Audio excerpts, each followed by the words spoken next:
everyone, hello, welcome back to the channel. Today we're going to talk about what I feel is the most underrated Pink Floyd album. It is the 5th album in their catalogue, and we are talking about Atom Heart Mother, or I call it the Cow album.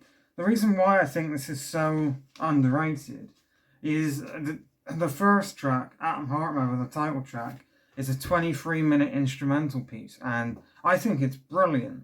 I love it.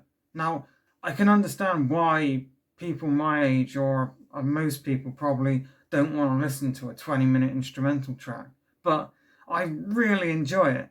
I think from start to finish it is brilliant, and it sounds mega on vinyl.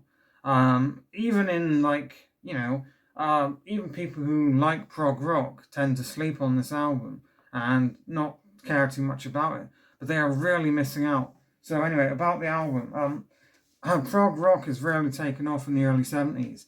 You have bands like Yes, I want to get into Yes, King Crimson, there's loads of bands and I'm forgetting their names, I looked it up. Lots of prog rock bands have really kicked off.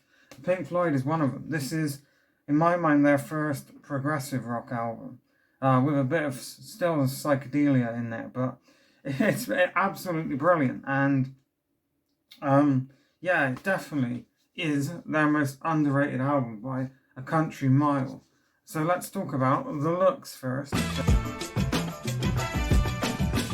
So, as I said, I call it the Cow album because of all the cows on it, obviously. I think that's a better, that would have been a better album cover, but I need to look up why they chose to put cows everywhere. It's strange. So I never show you this, but somebody asked if they could see it.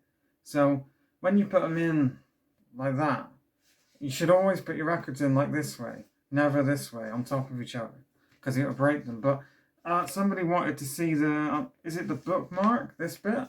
I don't know what you call it, but there you go. Now I'll show you the record. The label's the same, so from now on I probably won't show you the labels because all the labels are pretty much that. But I'll show you the side one because it is one of my only, I have 2 records like this. Hopefully you can see that. That is Atom Heart Mother. That is a 23-minute track that's on a 33 RPM record. It takes up the whole side one.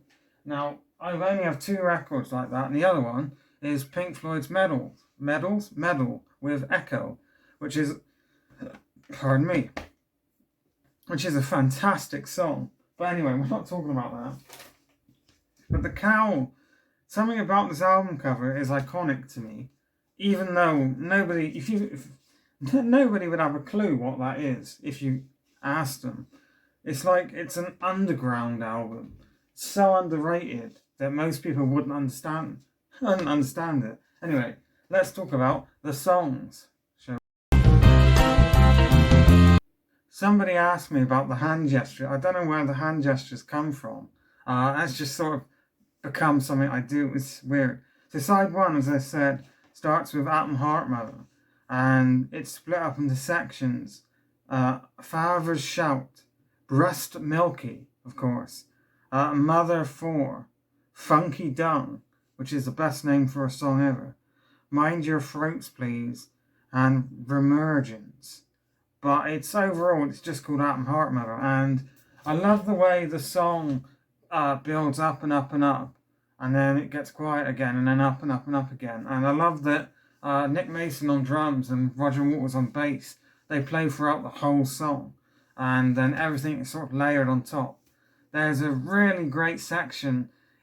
I'm going to call it lyricless vocals. I'm sorry if they're speaking a language that I haven't heard of before, but to me, it sounds like it's gibberish. They're just speaking gibberish, and they're sort of shouting it. Like, ha, ki, ha, cha, cha, cha, yeah. It's really fucking weird. But it really adds something to the song. And I love the sort of climax of the song, where the horns and the strings really build up, and then it just explodes. It's just brilliant. I absolutely adore it. And there's something really cool. It sounds so much better on vinyl. And it's weird having one long song on the side. It's just really, really cool. And I can't explain it to you And I know that sounds weird, but it's brilliant. And the song itself is just fantastic. But again, I can understand why some people don't want to listen to it, because it is a 23-minute instrumental piece. Or a suit, they call it. Sweet? It might be sweet. Anyway, side 2 starts with If, which is a really beautiful ballad by Roger Waters. I love the lyrics that, if I go insane, would you still let me play in the game? And if I go insane, please don't put your wires in my brain. Some really great lyricism from Waters, and his voice really fits in well with the really acoustic track. And I love the difference between, because Atom Heart Mother ends with this huge orgasmic explosion, and then side 2 starts with this really light acoustic ballad, which sounds amazing.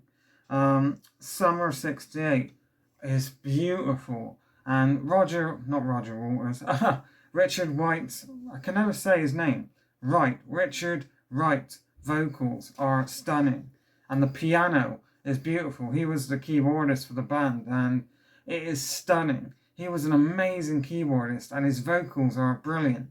It's a shame they didn't use his vocals more. Absolutely stunning song, and I love the lyrics to it.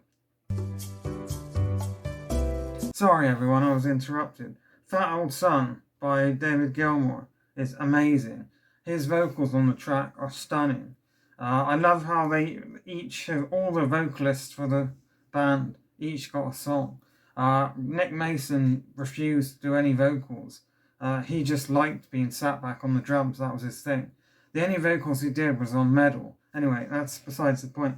Fat Old Sun is amazing, and the guitar riff on the track is brilliant. David Gilmour is one of the greatest guitar players of all time, especially on his solos. He could write kick-ass solos. And then the 4th song on the album, Alan's Psychedelic Breakfast, an 11-minute instrumental piece with spoken word bits in between, where he's talking about Elton John stage shows and things like that. I believe, I'm not 100%, but I believe Alan was a roadie for the band, or he might have been a technician for their live shows, and they recorded him saying some stuff and then added instrumentals in between. Alright, it's not one of the best Pink Floyd songs. It sounds alright, it's not bad, I still really enjoy it. This is an amazing album, but it's just, it's a bit weird, it's a bit, maybe his Psychedelic Breakfast is a bit too psychedelic for my liking. But otherwise, it's brilliant. In conclusion, so we're getting way better. This is an 8 out of 10. This is, I suppose the previous album More is their first album that really gives you that sense of Pink Floyd's sound, or at least the sound they're known for. And then this would really continue it and run the mile. This is brilliant, and it's so underrated. If you've never listened to Atom Heart Mother, I would definitely give it a shot. But yeah, thanks for watching. Join me next time when we go over Echoes. And I've been watching some vocal coach stuff on YouTube on how to not say all the time, which it's fine sometimes because it's a filler word. It's natural to do that. Everyone does that. But I'm trying to work on my presenting myself, as well as publicizing the channel. Anyway, remember to subscribe. Thanks for watching, and I'll see you again soon. Take care, everyone.